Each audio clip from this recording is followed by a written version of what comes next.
where he's storming into Carousel to see whether or not Makoto Shinkai has done it again. Alright, Kyle, I think... Well, you're not Kyle. Hey, Kyle, maybe they should have renamed this to I Fell in Love with McDonald's Girl. That's basically what happened. It is basically actually what happened.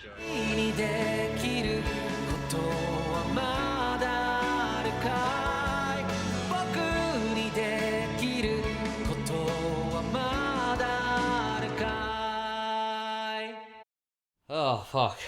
It's fucking cold. It's fucking cold on winter's night. I got a dressing gown and a blanket over me because And you're still cold. And you're still cold. My hands are fucking frozen. So, we just went to go see Weathering with You, or as Carl likes to call it, The Weather Girl. Well, it was actually a few hours ago, and I say The Weather Girl because technically the kanji says weather and ko, which is also used for girls, especially in their names. But So you could say that it's called The Weather Girl, but they went with Weathering with You because it sounds more romantic and they wanted to sell in tickets. terms of marketing. They wanted to sell tickets based on the, oh, you mean that guy who made the Your Name movie? The Hayao Miyazaki? Would you say that Makoto Shinkai is now the new Normie's anime film director? Yes, I would, actually, because, well, for one thing, Ghibli barely makes films anymore. They don't even show up in cinemas. Yep. No one talks about them anymore. So, Makoto Shinkai is basically the new Miyazaki in the sense that normies will actually watch the films, and that's it. Even when they do watch the films, you're only given 1 week to watch anything at best. In Australia, anyway. We don't know what it's like in America and how long anime films screen there. Probably the same length. We only get it in, like, maybe 3 cinemas around the entire city where we live anyway. Yep. At fucking Hoyt's for a week, and luckily enough, Weathering with You, because it's a Makoto Shinkai film, they decided to give us like a few extra days. Not so much days, just extra screening slots. You know, yeah, because Your Name made so much money literally everywhere that they decided, you know what, it would actually be smarter of us to have at least a few more screenings than none. Yeah, than none at all. Speaking of money, this film... Holy shit, when we went to see R3, there was only like 2 screenings. Yeah, and it was like... And barely anyone even showed up. Yeah, it's...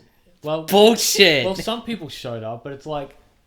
Fuck. No, they didn't watch the fucking... The film... They didn't watch the film films. trilogy, you're right. They completely forgot that the film trilogy is required for watching the final film. Oh. But anyway... So speaking of money, this film is now the highest grossing Japanese film this year, topping 10 billion yen, or around 96 million US dollars. That's so much fucking money. In it's not funny. About 34 days of its screening. Shit, brick. Yeah, it's made a lot of fucking money. And the question is, would you actually think that it deserves all this fucking attention and hype? Like, just not based on really. our experiences? No, yeah. I would say not really. Not that... It was a good movie, Yeah, but... it's not because it's a bad film by any means. It's actually... It's a nice film. I thought it was cute to make me feel good when I finished it. Made me crack the smile on my face. Yeah. But... $96 million? I wouldn't say it's... I wouldn't say it earned that money. Well, that doesn't sound quite right. I wouldn't say... It's a film that lives up to the modicum of $96 million. Yeah. So, like how Avengers and Endgame and all that shit doesn't deserve all its fucking money. I don't give a shit about that. Let's I was just an example. Yeah. So what is this movie even about? Because the trailers don't really give you a whole lot to go on. Basically, it's a love story with a shrine maiden girl, but she's not actually a shrine maiden girl. She's called a sunshine girl. She brings the sunshine of your love. Yeah, she... are we gonna spoil anything or not? Probably not.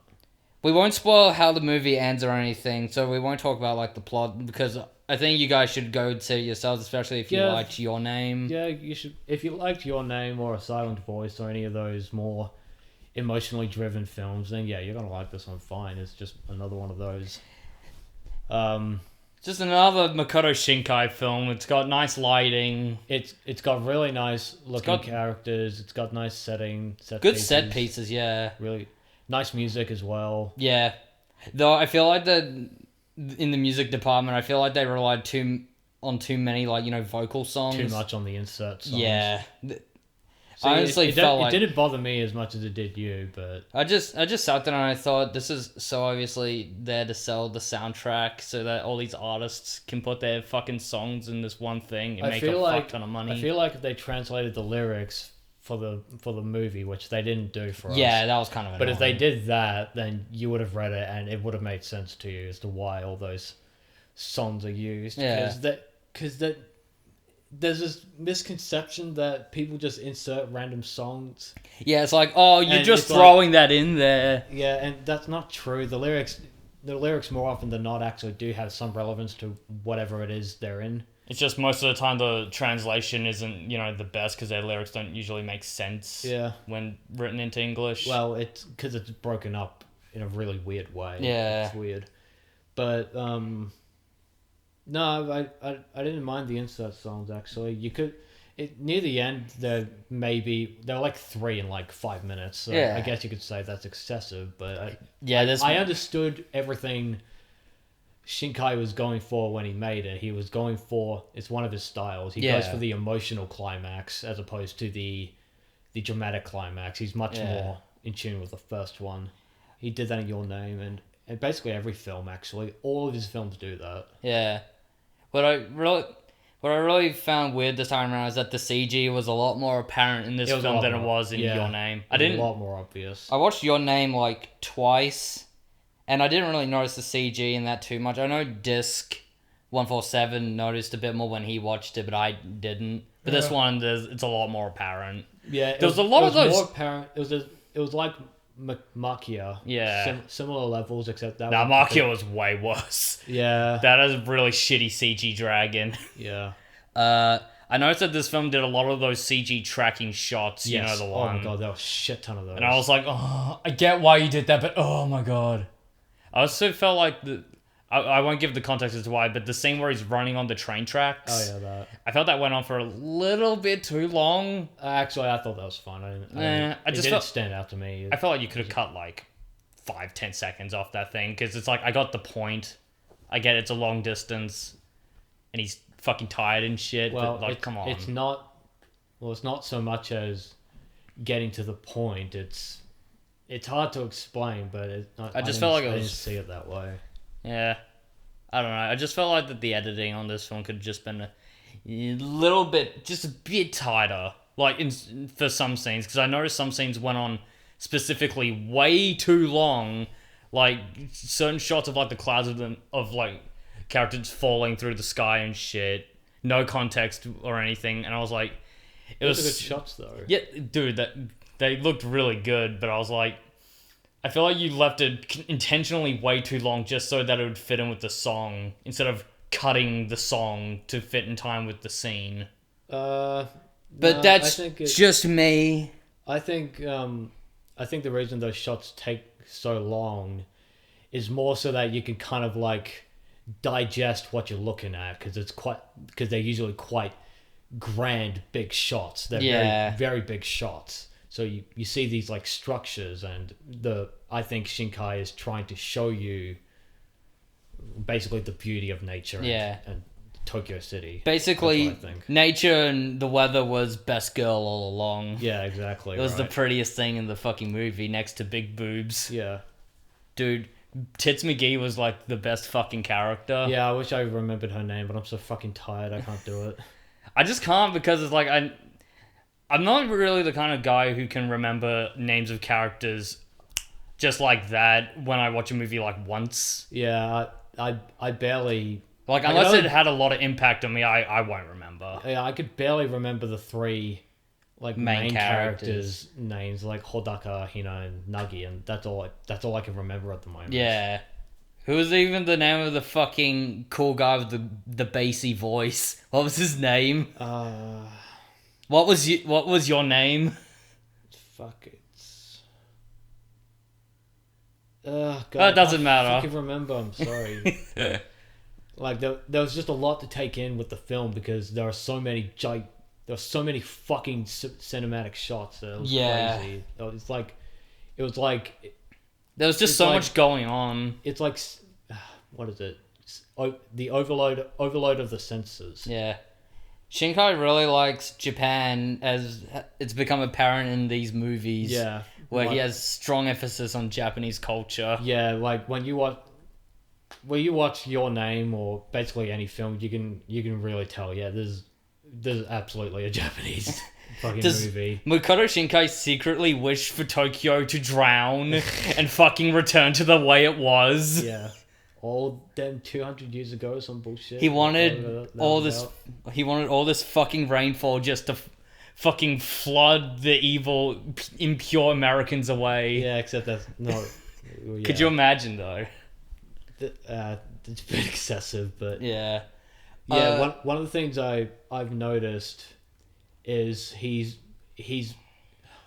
I wouldn't say reestablishing, but he's emphasizing this kind of like spiritual, mythological version of Japan, if that makes sense. Yeah, I So can like, see that. So like Your Name had this thing where it's like Had time travel and shit. Yeah, there was like time travel and body swapping and Also, yes, a bunch of like that kind of mythological bullshit. Yeah. And this film absolutely continues that trend. and by the way, yes, spoilers for fucking Your Name, even though you probably have already watched it considering how big it was. Well, that's like part of Yeah. that's like part of the first half of the film. So Like when the real fucking spoiler. meteor hits, and I'm like, oh. Yeah.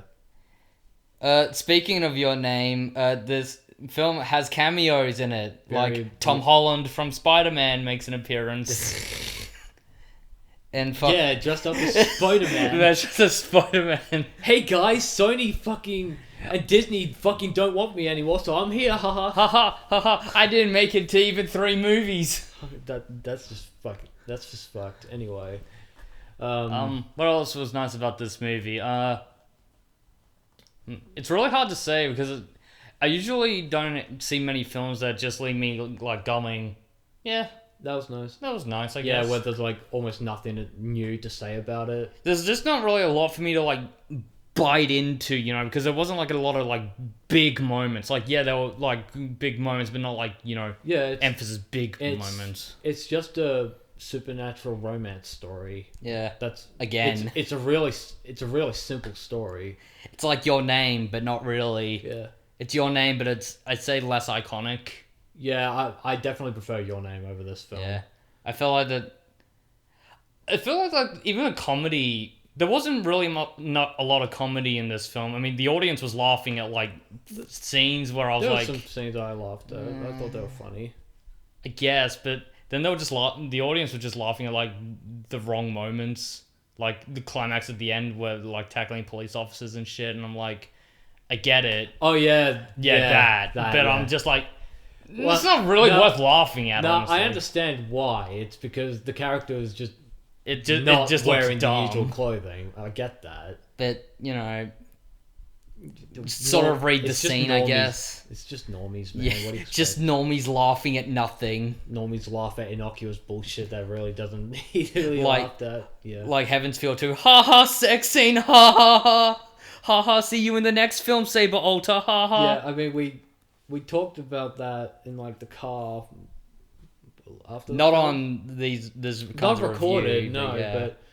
but you know how it always is. It's like, oh, here's a sex scene. Now it's awkward because everyone's watching the same sex scene. That happens all the time. You know what you do? You just watch the movie and just let it play out. And don't call attention to it because you just make things worse. Yeah, but Literally just sit there, shut your mouth, and it'll be over in a few minutes.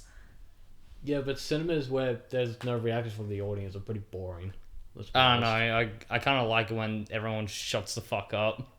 I mean, I'm fine with it if I'm by myself, but if I'm with other people, I'm expecting an audience reaction because they're watching a movie and Yeah. are enjoying themselves. But Well, I don't mind that's- it if it's like yeah.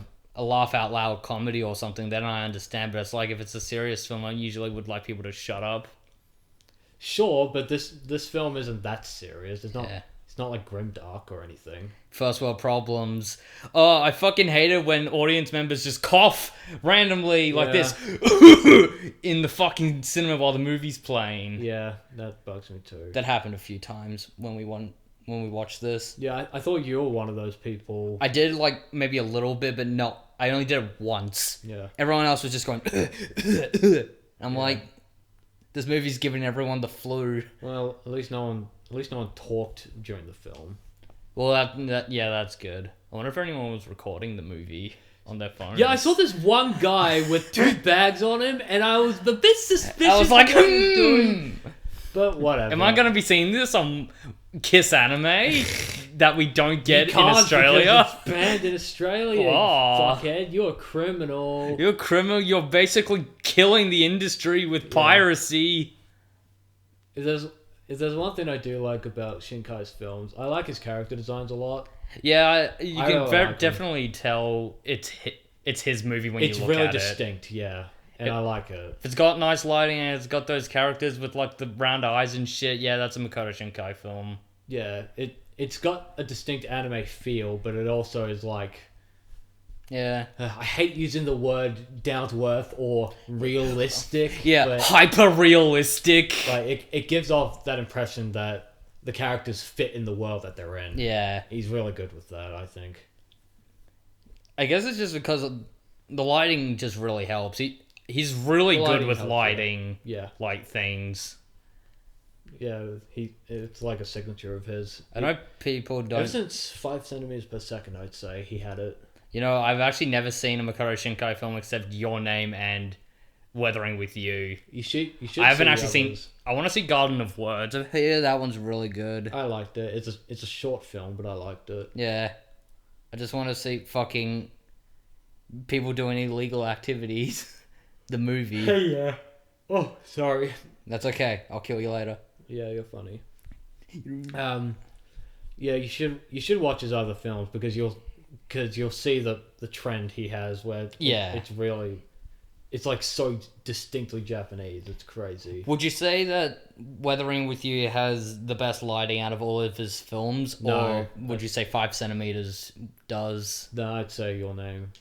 Really? Yeah. That has the best lighting out of all the movies. I think it's a better looking film than this, yeah. I was just talking about lighting specifically. Well, I guess I mean that.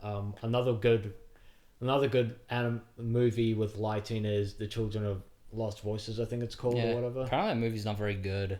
No, it's not bad. It's just long. Like, it just drags a bit. Yeah. It's like 2.5 hours, I think.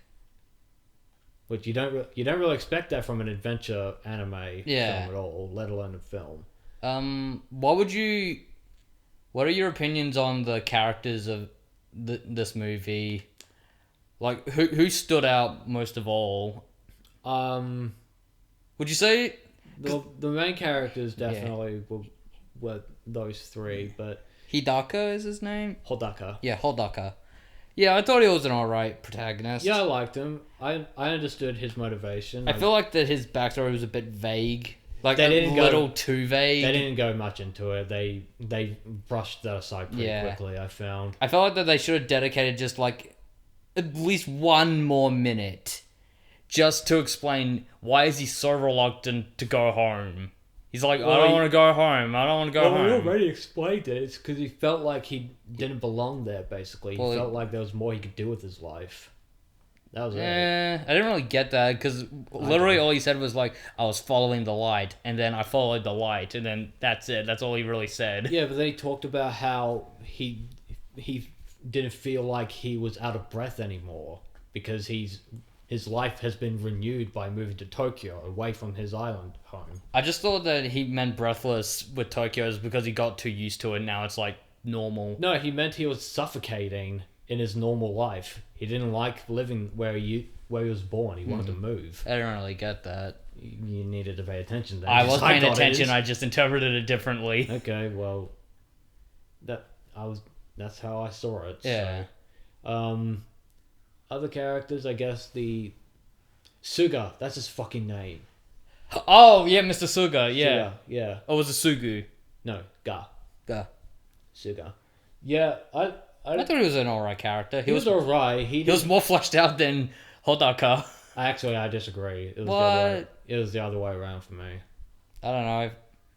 Because he went through a whole character arc. Yeah, but you didn't really get much. You got enough. How do I... Considering he's not the main character, he got a lot more screen time than he needed to. Yeah, but how do I explain it? It's like in one of the climactic scenes he was involved in near the end. It's like the film was more interested in just implicitly telling you what was going through his head at that point, rather than actually showing you. And I consider showing to be more significant in terms of like show don't tell screen time. It's a weird thing that I've noticed a lot with these anime movies that have been coming out, how it's always like the emphasis is always on the girl character.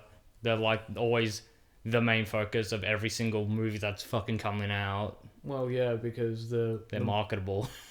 Well, that and the male protagonist are always on a journey to get the girl at the end of these Shinkai films. It's actually really interesting. They're more of a stereotype than the girl.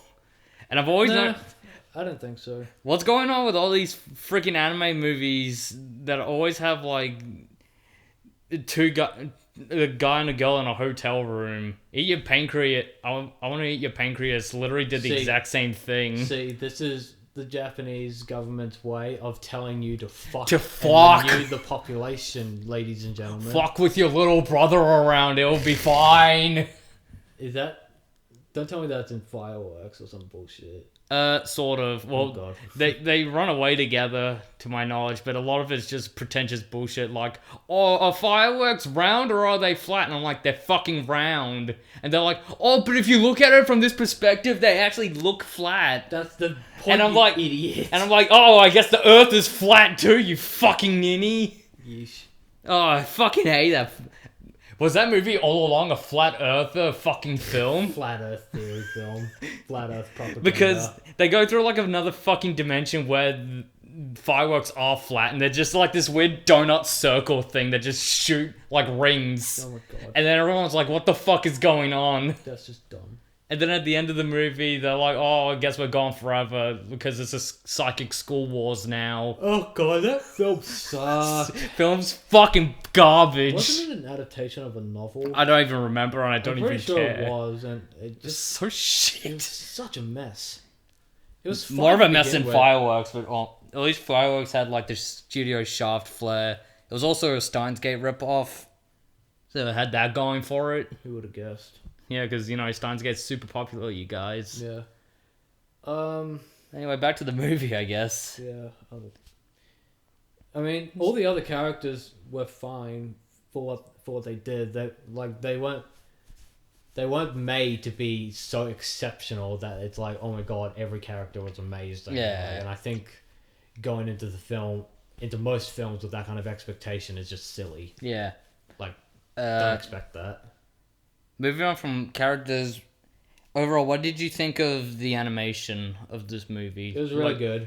Yeah, it looked good. Yeah. I don't think it was extraordinary, though. The only, like, really standout parts was, you know, the weather parting and then the clouds. And I think the film, a lot of the 3D, like, panning or moving shots are kind of a detriment to the film's overall quality because it's a bit too obvious that they're using 3D for that. Yeah, too much CG in this movie. Yeah, I think I could count like 3 or 4 off the top of my head that I saw, but otherwise there were, you know, unless like the 2D stuff, like the backgrounds and all that, those always look fucking great. Yeah, there was this really weird CG, like 360 shot at Tokyo Tower as the clouds were parting. It was spinning like a snow globe. Yeah. And I was like, what the fuck is with this shot? It's just weird. Like there are a lot of shots where it was 2D, like the running along the train tracks one, for example. Very well animated. Like, couldn't get better than that, I think. It's just so fucking well done. But like, why so many scenic fucking 3D shots? I don't get it. Yeah, I get, like, this movie's all about, you know, the weather and shit like that. And I feel like do you reckon there were way too many shots of just the city all the time? Yeah, I think to pad it out. I think there were like 3 or 4. I feel like it just felt like a lot of unnecessary padding, just to make the film a bit longer. I don't think it was. That, or I'm just being nihilistic. I don't think it was padding. I think it all ties into the emotional climax. It's one of those things Shinkai just does that. It's one of his key techniques. I think Suga crying in that one scene towards the end was a bit, melodramatic. Where he's like, "Are you okay? You're crying." And I'm like, "Why are you crying? Did I miss something?" It's because of Suga's backstory, which we're not going to spoil. Wasn't even really talking about it. Well, it was talking about... No, it was implicit. It was implicit in the whole story about shrine maidens and about what Horaka is doing, especially near the end. Yeah. It touched him on a personal level because it's everything he wanted to do, but he couldn't. Oh, if you've seen the film, you'll know what I mean. Yeah, I feel like I'm not going to talk about the plot or anything, but I feel like there were some inconsistencies with how the real world worked. I'm not an expert of Japan because I don't live in it. But I think I know what you might be talking about. I feel like I should bring up some parts. Love hotels don't just turn you away like they did in this movie, because a lot of it is like you don't actually talk to people. You just pay for it. You get a key and you just go to your room. Yeah, it's all supposed to be, classified. Well, I'm pretty sure most people who go into a love hotel like that, you could tell right away if they're an adult. Yeah, but especially if you're a foreigner, for example. Well, with the Abroad in Japan thing, because I'll just use him as a reference because he did a video touching on these. You don't actually see any of the staff's face. It's all covered. They don't see you. You don't see them. So you would have no idea. In fact, you don't even talk to each other. Not really. Weird. Yeah, so I found that a bit strange. I guess I understand why. Another weird thing is the fucking advertisements in this movie. Yeah. McDonald's! That was the most delicious dinner I've had in all 16 years of my life. Yeah, that shit was a bit ridiculous. The slow unveiling of the Big Mac as it springs to life a little bit. Oh my god. As it glistens, and I'm like, oh my god. Funny. God damn it. That was bloody funny. It's the first time I've ever seen a proper McDonald's advertisement ever in a movie. It literally says McDonald's, like no fucking... the Big Mac stuff. No McDonald's, no fucking... no like small M or anything. It's literally the big M and McDonald's with the apostrophe and everything. It was so weird. Had waifus in McDonald's outfits, and I'm like, that's my fucking fetish. Burger Boy's gonna go to town on that ass. Yeah. But what I do know is that there was a lot of advertisement in this movie, because I think they knew how marketable Makoto Shinkai's films are, considering how much money it's made. Yeah, no shit. They're like, oh man, if I put myself in this movie, people will go to get the Big Mac. For our new advertisement, the Giga Big Mac. Yeah. Which is a thing, and I wish they actually put that in the movie instead of just generic Big Mac. Nah, they didn't want to go too overboard and scare away Japanese people, because they have small diets. Don't you know? Nah, but Giga Big Mac, it has 4 patties in it. That's and three bun slices. That's a lot. It's a lot of shit. I'd probably have that. Well, Connor had like fucking 5 of them. Oh my god. During the Apocalypse Industries Does Japan shit. That's a fuck ton. It's a lot of in fucking one go burger. or fucking in one go. Oh my god. Well, no, he didn't have 5 in one go. He had it like nearly every day. Oh, nearly every day. Okay. Yeah. I thought it was like one night, and I'm like, oh my god. Oh no, that'd be excessive. Dude, that's fucking impossible, mate. That's fucked. Yeah, I would say probably at least go see it with your mates. Yeah. If they're okay with it, fucking watching romance films and crying in front of you. Yeah. Well, if you're sensitive to that kind of shit. Well, I mean, if you didn't cry in Your Name, you're not gonna cry in this film. I would rate this. I didn't cry anywhere near close than when I was fucking screaming at the end of Your Name. But I liked it. Anyway. So 10 out of 10. So 10 out of 10, worth the 10 billion yen. Yeah. I guess that wraps up the movie review for Weathering with You. So I'll see you guys when I see ya. Cringy fucking end quote. Hey, I like my end quote. It's Of all fun. fucking shit.